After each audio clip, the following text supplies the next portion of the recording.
bonsoir à tous. Voici les titres de l'actualité de ce lundi. À la une ce soir, le groupement interpatronal du Cameroun qui est vent debout contre la loi des finances 2018. Le JICAM la qualifie de répressif, à la limite suicidaire pour le contribuable camerounais. L'institution entend apporter des propositions à l'État pour inverser la tendance. Le fonctionnement des juridictions et prisons dans un contexte de menace sécuritaire et d'atteinte à la paix sociale préoccupe les chefs des cours d'appel et les responsables d'administration pénitentiaire. Le ministère de la Justice a dénoncé les actes de violence en zone anglophone. Le compte rendu des travaux qui se tiennent à Yaoundé à suivre dans ce journal. Il est désormais libre après 25 mois de détention à Yaoundé. Condamné au départ à 10 ans de prison, le journaliste Ahmed Abba a vu sa peine réduite à 24 mois ce jour. Le correspondant de RFI en langue Haoussa a été accusé de dénonciation et blanchiment d'un produit d'acte de terrorisme. Vous écouterez l'un de ses avocats dans ce 19h50. Et puis, au chapitre des fêtes de fin d'année, zoom ce soir sur les lieux de réjouissance. Snack bar, nightclub, boîte de nuit font le ménage. Ils revêtent de nouveaux vêtements dans l'attente du grand jour. Voilà pour le sommaire.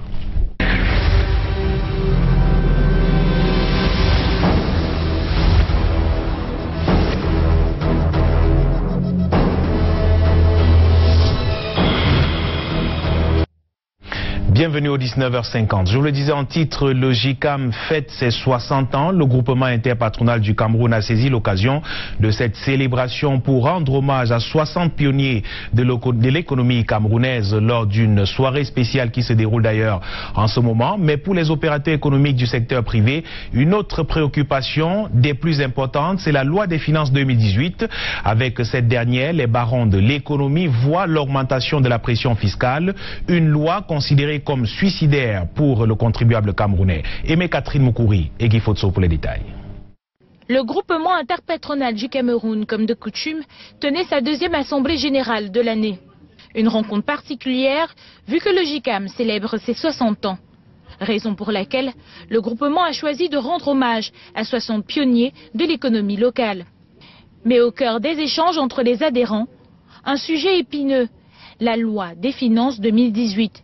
Pour ces acteurs du secteur privé, cette loi annule certains avantages nécessaires à la croissance des entreprises locales. C'est une loi qui pose encore des problèmes, sur le plan notamment de pression fiscale qui va être légèrement augmentée.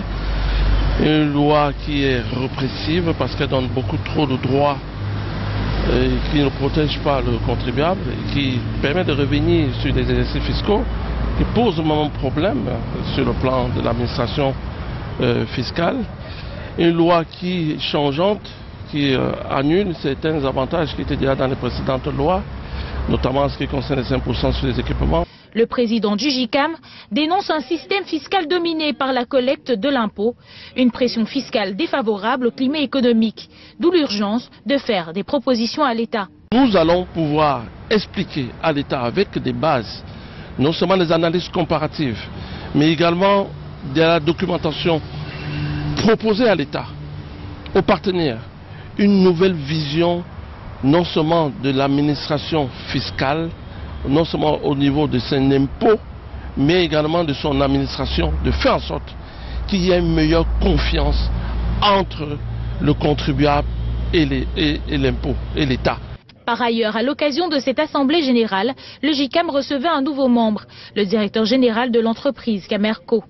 Le groupement a également signé un partenariat d'une valeur de 20 milliards de francs CFA avec l'Agence française de développement pour soutenir les entreprises locales qui investissent dans les énergies renouvelables. Toujours en économie, ramener le déficit budgétaire du Cameroun à 1,5% à l'horizon 2020, propulser le secteur privé et stabiliser l'équilibre économique, tels sont, entre autres objectifs, du nouveau programme économique et financier du Cameroun. Il a été présenté ce 21 décembre aux membres de la Chambre de commerce, des mines et de l'artisanat du Cameroun réunis en session ordinaire. Jean-Christian Cam et Henri Chinda pour les détails. La Chambre de commerce, d'industrie des mines et de l'artisanat donne de la voix au sujet des grands axes de l'économie nationale.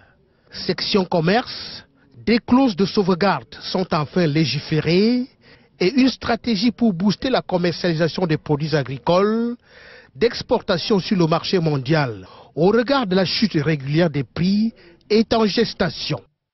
Pour une fois, le législateur camerounais a légiféré sur les pratiques du commerce extérieur, avec des effets que nous observons dans des secteurs variés comme la cimenterie, où les importations sont quasi interdites, ce qui traduit quand même une mesure de protection.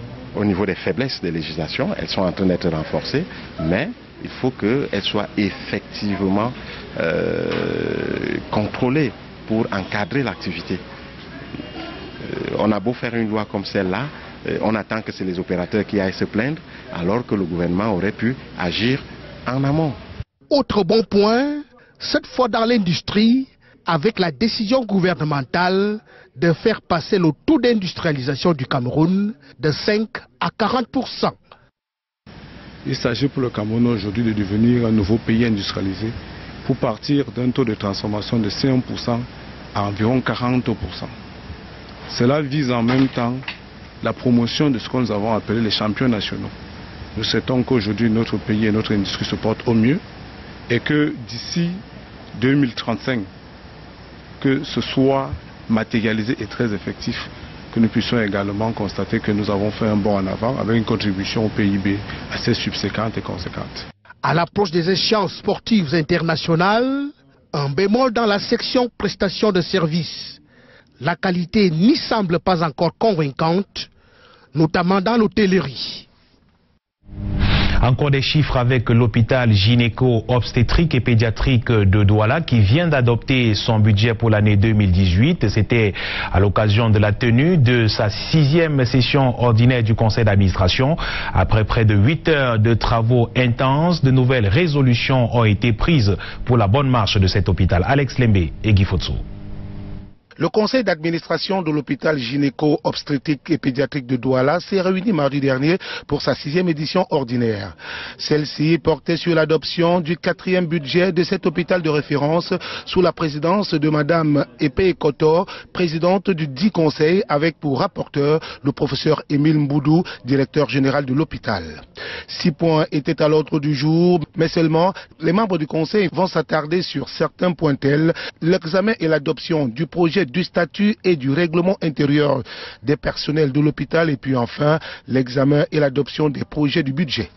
Autre point principal à l'ordre du jour, le budget de l'hôpital qui a été adopté en recettes et en dépenses à la somme de 3 683 357 000 francs CFA.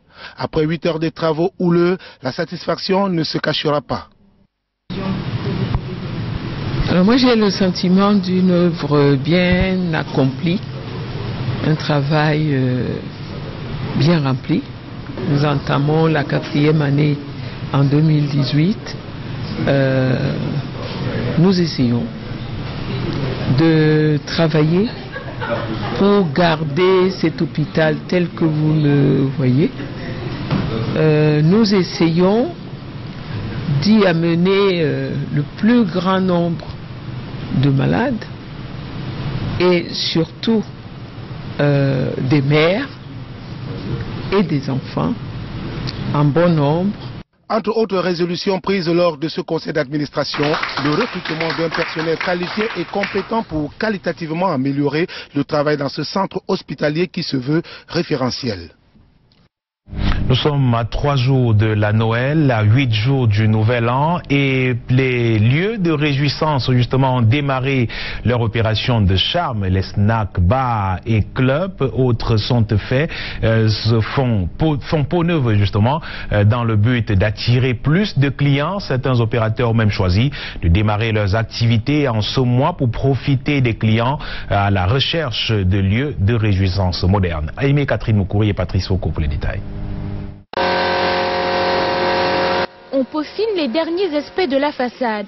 Les derniers coups de pinceau et de marteau sont donnés dans ce snack du quartier Bépanda pour la grande ouverture du soir.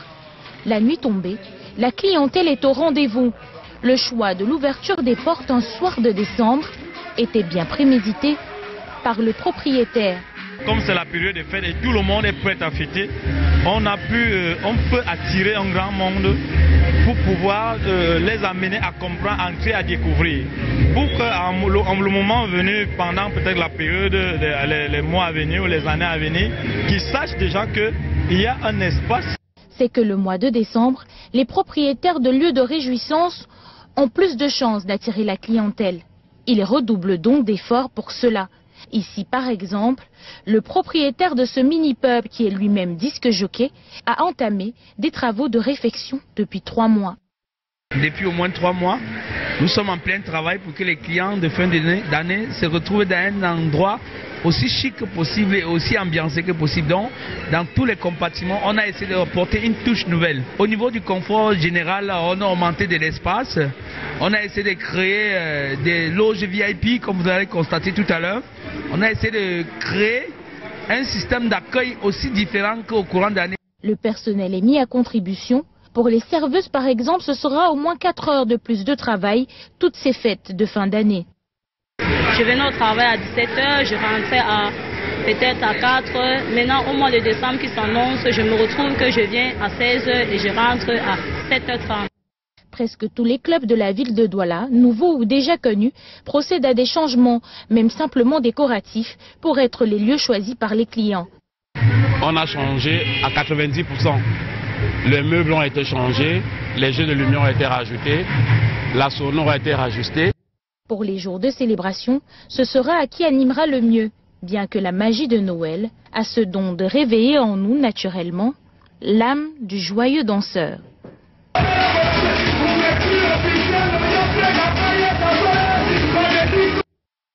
On parle également de la Noël à Yaoundé, mais on parle aussi du rôle de la justice en période de crise. La question est en débat à Yaoundé. Karel Mezatia, bonsoir. Bonsoir Michael Chipkio, madame, messieurs, bonsoir. Effectivement, le bon fonctionnement des juridictions et des prisons dans un contexte marqué par la menace sécuritaire et l'atteinte à la paix sociale préoccupe au plus haut point les chefs des cours d'appel et les responsables de l'administration pénitentiaire. Une réflexion relative a été ouverte ce jour ici même à Yaoundé. Des travaux suivis pour nous par Luc Vondon et Bran Kamga. Maillon essentiel dans la préservation de la paix et du respect des droits de l'homme, les chefs des cours d'appel et les délégués régionaux de l'administration pénitentiaire du Cameroun sont réunis à Yaoundé depuis ce 21 décembre dans le cadre de leur réunion annuelle. Occasion pour le ministre d'État, ministre de la Justice, garde des Sceaux, de féliciter le professionnalisme, le courage et l'abnégation des personnels de ces corps dans l'exercice de leurs fonctions. Laurent Esso condamne tout de même les violences perpétrées dans les régions anglophones. Il est regrettable que, dans un élan de violence injustifiée, certains des bâtiments abritant les services judiciaires, ainsi que ceux abritant les services d'administration pénitentiaire, ont été détruits, en même temps que du matériel de service, des dossiers et parfois même des biens personnels. Les 2 jours de travaux permettront de débattre sur le fonctionnement des juridictions et des prisons dans un contexte de menace sécuritaire et d'atteinte à la paix sociale et le rôle de la justice dans le processus électoral au Cameroun. L'objectif poursuivi par le choix de ces thèmes que nous avons retenu est celui de tenir la justice régulièrement informée du contexte dans lequel, en toute indépendance, les magistrats sont appelés à statuer, à rendre des décisions qui sont nécessairement utiles mais ont une incidence sur le fonctionnement de l'administration pénitentiaire. Fin de cette réunion annuelle des chefs de cour d'appel et les délégués régionaux de l'administration pénitentiaire du Cameroun ce vendredi 22 décembre. Et cette note d'information, heureux jour ce jeudi pour le journaliste de langue Haoussa de RFI Ahmed Abba, détenu depuis plus de 2 ans à la prison centrale de Yaoundé-Kondingui. Il a été acquitté ce jour pour blanchiment d'actes de terrorisme et condamné à 24 mois pour non-dénonciation. Ayant déjà passé un peu plus de 29 mois, il est donc libéré. Que comprendre de cette décision du tribunal militaire? Je vous propose d'écouter tour à tour le conseiller d'Ahmed Abba et le directeur de l'information Afrique au micro de Bertrand Sassé et Arnaud Gefac. Libérable. Donc il peut recouvrer la liberté dans les moments, dans les jours qui viennent. Parce que la Cour d'appel a rendu une décision, le condamnant à 24 mois d'emprisonnement, en retenant à son encontre l'infraction de non-dénonciation. Il est libérable parce que il a également été condamné aux dépens, qui ont été liquidés à la somme de 55 millions de francs CFA. Et contre lui, pour le paiement de cette somme d'argent, il a été décerné un mandat d'incarcération. Donc dès qu'il se libère, dès qu'il paye ses dépenses, il recouvre la liberté. Dans le monde entier, entre les journalistes et les gouvernements, il y a un grand différent sur ce que nous appelons la protection des sources, c'est-à-dire sur notre travail à nous, journalistes. Donc Ahmed est condamné au nom de ce différent, cette façon de voir le travail de journaliste. Ça n'est pas infamant. Ahmed Abba est donc libérable et non libéré. Nous reviendrons de manière beaucoup plus détaillée sur cette information dans nos prochaines éditions. C'est déjà Noël pour les élèves du complexe scolaire Les Coccinelles du Palais de l'Unité ce jeudi. Comme il y a des traditions, ils ont reçu des cadeaux à l'occasion de la cérémonie de l'arbre de Noël. Cérémonie rehaussée par la présence de la première dame du Cameroun, Madame Chantal Biya. Les détails dans ce sujet réalisé avec Serge Alonzibo. Si devant les élèves du complexe scolaire Les Coccinelles du Palais de l'Unité, ils sont tout petits, mais ils caressent déjà le rêve d'apporter leur pierre à l'édifice pour un monde meilleur. C'est le message qu'ils veulent transmettre avec cette chanson.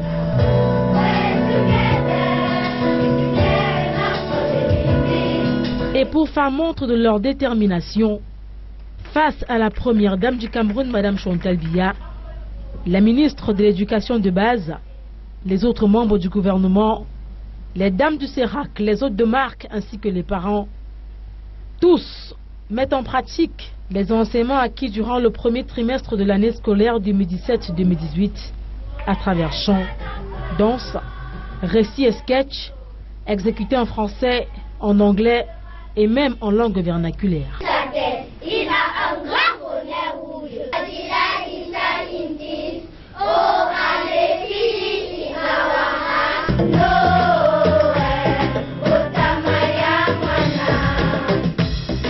Les pas de danse de chez nous, ces enfants les maîtrisent aussi.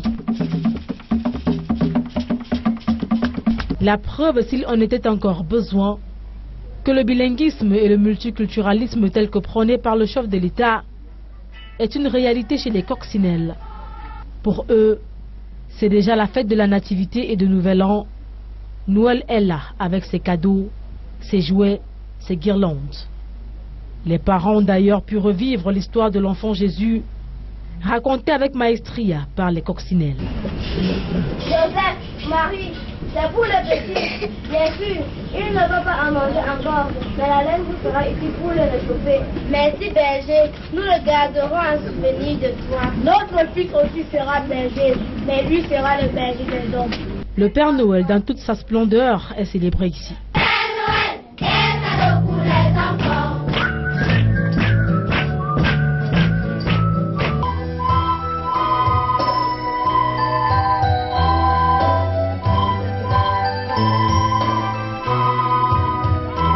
Et lorsqu'arrive l'artiste Dimaï avec sa chanson Ne vous a pas laissé, les tout petits s'amusent et rivalisent d'adresse sur la scène, sous les applaudissements de l'épouse du chef de l'État et des autres convives.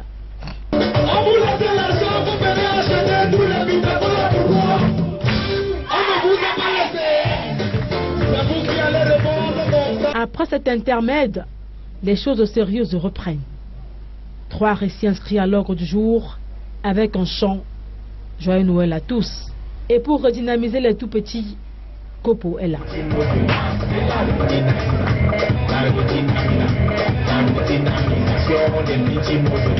Passé cette étape de la cérémonie, les enfants accueillent le Père Noël à leur manière.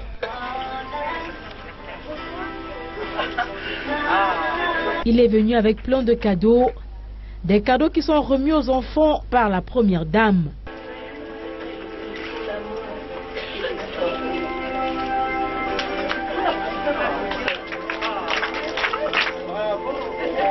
Les officiels aussi se sont pliés à cet exercice.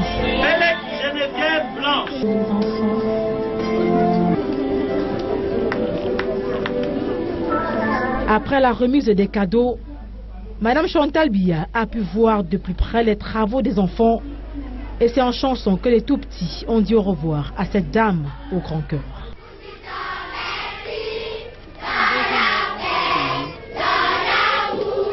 Aux cascades du Fundi, ici même à Yaoundé, ONU Femmes a ouvert son tout premier salon dénommé Buy From Women. Sur place, les femmes rurales exposent plusieurs variétés de produits agro-pastoraux qui sont également mis en vente à des prix défiant toute concurrence. Alain Gislain Kanga et Constant Kamga se sont rendus sur les lieux.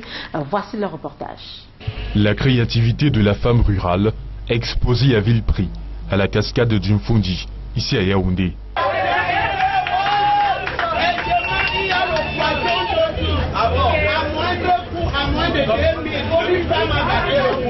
ONU Femmes, à travers le salon Buy From Women, donne l'opportunité à ces femmes de démontrer le fruit de leur imagination, à l'instar de ce whisky fait à base de manioc. Nous voulons d'abord vous dire au Cameroun, pour qu'on devienne ce que nous sommes devenus aujourd'hui, c'est grâce au renforcement de ONU Femmes Cameroun.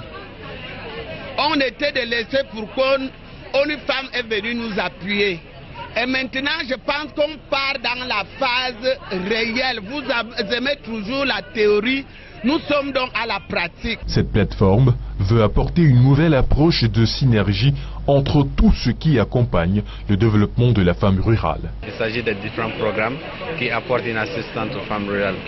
Notre analyse a permis de comprendre que les femmes généralement ne sont pas informées de tous les services qui les ont offerts et aussi souvent les services aussi n'ont pas une bonne compréhension des enjeux des femmes rurales. La plateforme essaie de les mettre ensemble pour discuter. Nous avons deux composantes majeures, une composante fora scientifique à travers 18 exposés thématiques pour expliquer un peu les différents enjeux et nous avons une partie foire exposition où les femmes montrent leur créativité. Après cette étape, ONU Femmes veut mettre toutes ces informations dans une plateforme digitale pour permettre aux femmes d'en avoir accès. Le Cameroun est le principal fournisseur des produits agro-pastoraux des pays frontaliers avec près de 70% de parts de marché. Cette production est tirée à 90% des exploitations familiales où les femmes contribuent à plus de 80%. L'organisation du salon Buy From Women participe de la mise en œuvre du programme phare de ONU Femmes, Agriculture, Femmes et Développement Durable pour la période 2017 à 2020. Du côté d'un Thuy, en cette veille des fêtes de fin d'année, les activités des commerçants tournent au ralenti pour cause de la chute considérable du prix du cacao. On en parle avec Delphine Fonkotene. Les fêtes de fin d'année s'annoncent timidement en Thuy, dans le Bas-Mekim, région du centre. Commerçants, couturiers, coiffeuses, menuisiers entre autres, ont du mal à faire de bonnes affaires. J'ai déjà fêté ma fête, j'attends seulement les clients. Le marché ne donne pas. Les activités ne marchent pas comme avant. C'est tellement difficile. Donc justement au maintien maintenant c'est là. La pièce c'est 2000. 2200. Ça ne sort pas. Je suis dans le plantain. On souffre vraiment. Tu viens payer comme ça, quand tu rentres avec ta Yaoundé, ça noircit, ça ne passe pas. Mais à pareil moment, même le salon était plein. C'était saturé, il me manquait même la main d'œuvre. Mais aujourd'hui, on est obligé de faire avec. La chute du prix du cacao, principale source de revenus dans cette localité, serait à l'origine de ce ralentissement d'activité. Avant, on vendait des kilos 800 000 francs. Aujourd'hui, on nous parlait de 500 francs. Tu viens le matin, tu n'arrives même pas à vendre même 20 000 à 30 000. Alors qu'avant, quand le cacao coûtait 1500, on s'en sortait très bien. Quand le cacao passe, tout bouge, il y a l'argent dehors. Ça nous pose beaucoup de problèmes, mais on est là quand même, on se bat, on attend les clients. Lui aussi attend ses clients pour débarrasser son magasin à la veille de la nouvelle année. Les clients qui me laissent le chaussure ici depuis des années, là, vous voyez, non, il faut vraiment ces gens-là. Tous les chaussures qui ont plus de 5 ans, 6 ans, 10 ans, là, vraiment, il faut qu'ils viennent ramasser les vieux chaussures. Parce que les autres, ils sont à mort. Il faut que les gens qui ne sont pas encore morts, ils viennent récupérer les chaussures qu'il y avait plus de 10 ans ici là. C'est trop. À bon entendeur. Au Djega Palace, par contre, les fêtes s'annoncent plutôt belles. Les personnels qui se sont démarqués par leur travail ont reçu des mains du ministre du Travail et de la Sécurité sociale, Grégoire Ouna, des médailles d'honneur de travail. Retour sur cette belle fête de récompense avec Hubert Noutier et Ghislain Pierre-Solo. Du Djega Palace, je vous félicite. Voici une image forte du 13e anniversaire du Djega Hotel de Yaoundé. Fabrice Bega reçoit une touche, celle de meilleur employé de l'année, dans cet établissement touristique de renom. Ce lauréat fait partie des 48 récipiendaires ayant reçu une médaille d'honneur de travail. Et c'est le ministre Grégoire Ouna qui acte à l'occasion. L'établissement hôtelier, inauguré le 16 décembre 2004, fait aujourd'hui partie du fleuron touristique de la capitale avec 153 chambres, 6 suites juniors et un casino, pour ne citer que ces acquis-là, parallèlement à sa nouvelle et spacieuse salle de fête. Et c'est ici qu'ont déjà logé les évêques camerounais, les vainqueurs de la CAN 2016 de football au féminin. Des victoires parmi tant d'autres, remportées grâce à un personnel exemplaire à qui le top management ne refuse plus rien. L'entreprise a signé et applique la convention collective. Les salaires sont payés à temps. Les employés sont sécurisés dans la durée. Les récipiendaires ont au moins 10 ans de service chacun. La santé au travail est respectée avec l'instauration des visites médicales annuelles. Les avancements s'effectuent normalement. Le vivre ensemble est encouragé avec le respect de la diversité ethnique. Dans cet hôtel vont séjourner les participants à la prochaine CAN masculin. Le gouvernement camerounais fait confiance au Djega Hotel, en témoigne la présence de ces deux ministres de la République, tous favorables à l'intégration multiculturelle qui vit ici, d'où ces encouragements que cachent de nouveaux défis à relever. Une responsabilité de modèle pour que les autres voient en vous et puissent suivre vos traces. Les employés en sont conscients. Je réitère notre gratitude à l'endroit de l'honorable Feutu, le promoteur du groupe Djega Palace, qui n'a cessé de nous accompagner, qui n'a cessé de nous faire travailler dans des conditions les plus optimales. Nous leur promettons davantage de travail pour faire l'hôtel Djega Palace, cet hôtel qui est déjà paré pour recevoir toutes les délégations qui viendront pour la CAN 2019. L'hôtel Djega, une vitrine touristique qui a plus que compris qu'il faut toujours mettre le personnel en vitrine. Dans la mouvance des préludes des fêtes de fin d'année, le Bukaro Lunch Club de Yaoundé offre une série de spectacles. Tala André Marie enflammé le club la semaine dernière. Ben Deka et Aladji Touré sont en prime ce week-end. Dinabel, quant à lui, entrera en scène le 29 décembre prochain. Plus de précisions avec Thierry Camto et Arnaud Gefac. Une voix de sirène, une basse époustouflante. Deux maestros de la musique camerounaise pour une complémentarité de gloire. Du Ben Deka et du Aladji Touré à vivre le samedi 23 décembre au Bukaro Lunch Club de Yaoundé. J'aurai le privilège d'être avec un mentor. Nous allons nous amuser. Je pense qu'il est d'accord avec nous. Tout à fait. À partir de 20h, venez nombreux.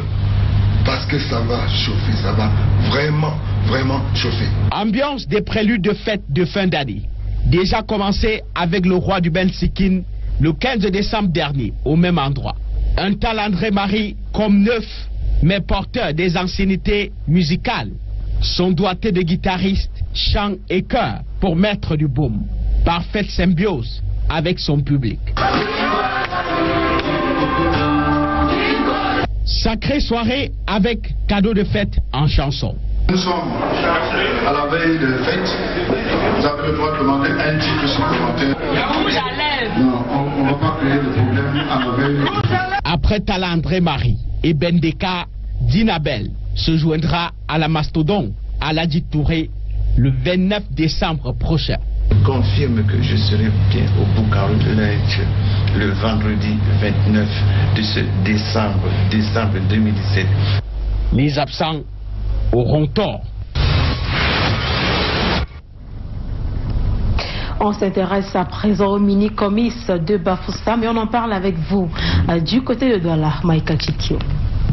Effectivement, le mini-comice agropastoral Bafoussam qui se tient en prélude à ces fêtes de fin d'année qui se préparent et lutte contre la vie chère. Donc, en cette période festive, à Bafoussam se tient, vous l'avez dit, depuis ce matin, une mini-foire suivie d'un comice agropastoral. Les exposants sont des agriculteurs venus de toutes les localités avec leurs plus jolis produits. De quoi satisfaire le panier de la ménagère. Julio Trésotanon, plutôt, nous en dit plus. De façon continue, les denrées débarquent des différents départements de la région de l'Ouest Cameroun. L'esplanade de l'hôtel de ville de Bafoussam pour ces fêtes de fin d'année vibre au rythme d'un mini-comice agropastoral. Les agriculteurs gonflés à bloc exhibent fièrement leurs produits dans l'espoir de rafler le suffrage du jury. Ce poireau a été cultivé selon les règles de l'art dans le département des Bamboutos. Je suis pionnier depuis 37 ans. Depuis 37 ans. Les poireaux, les carottes, j'ai des difficultés pendant la saison pluvieuse. Parce qu'il faut avoir les fongicides. Et pour les poireaux, ça a beaucoup de peine. Parce que la germination, quand vous gagnez déjà la germination, vous gagnez partout. Des régimes de plantains sortis tout droit du département du Nord. Ça sort du nord de Malantuenne. Dans le village de Manguembou, dans une zone située en bordure du Mbam. De quoi faire un bon conré, pimenté, grâce à ces jardiniers du Honkam présents au comice. Pour donner de l'éclat au piment, faut bien le nettoyer. Tout est réussi, de la patate douce en passant par du haricot, des arachides et des pommes de terre d'un volume impressionnant. Moi j'attends le premier prix du comice et de la foire. C'est ça qui va faire, ça dit, l'honneur de mon département. Flaubert est chauffeur de camion et se dit ravi d'avoir acheminé les denrées de son patron, malgré l'état de la route. Nous éprouvons beaucoup de difficultés, vu les mauvais états de route pour quitter de la campagne en ville. Je suis parti depuis hier de Messa, par Banga. Les habitants de la ville de Bafoussam trouvent en cette foire agro-pastorale une occasion idoine pour faire les emplettes pour le repas de Noël et de Nouvel An. Voilà qui fait l'actualité ce soir. Merci d'avoir suivi. Je vous souhaite de passer de joyeuses fêtes de Noël et je vous retrouve lundi lorsqu'il sera 19h50. Bonsoir.